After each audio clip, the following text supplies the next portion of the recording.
నేనండి మీ దేవిక. సో ఈరోజు మరి కొత్త టాపిక్ వచ్చాను. ఏంటి నా టాపిక్ అంటున్నా, ఏం లేదండి. సో రీసెంట్గా ఏమైంది అంటే, మేము కొన్ని ఇంటర్వ్యూస్ అనేది కనెక్ట్ చేసాం. కొన్ని ఇంటర్వ్యూస్ కనెక్ట్ చేశాక ఒక అమ్మాయి వచ్చి ఇంటర్వ్యూ ఇస్తుంది. సో నేను అడిగిన క్వశ్చన్కి తన దగ్గర ఆన్సర్ లేదని, బట్ నాకు తెలుసు తను ఏం చెప్తుందని నేను చూస్తున్నా. సో షీ సెడ్ ఆన్సర్ తెలిస్తే తెలుసు అని చెప్పాలా, లేదంటే లేదు అని చెప్పాలా.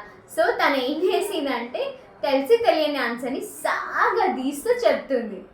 సో ఎవరైనా ఎప్పుడైనా ఇలాంటి హెచ్ఆర్ అయినా ఒక క్వశ్చన్ ఇస్తే నీకు తెలిస్తే తెలుసు అని చెప్పండి, లేకపోతే నాకు తెలియదు కొంచెం టైం ఇవ్వండి నేను తెలుసుకొని చెప్తా, బట్ కరెక్ట్ ఆన్సర్ ఇస్తా అని చెప్పండి. అంతేకాని తెలియకపోయినా కూడా తెలుసు అని చెప్పి సంబంధం లేని ఆన్సర్ మాత్రం ఇవ్వకండి. ఇంటర్వ్యూలో ఇంప్రెషన్ అనేది పోతుంది. అండ్ ఇంకొకటి, ఓవర్గా మాట్లాడొద్దు. ఓకే, కొంతమందిలో ఉంటారు మనం ఇంత చెప్తే వాళ్ళు ఇంత చెప్తారు.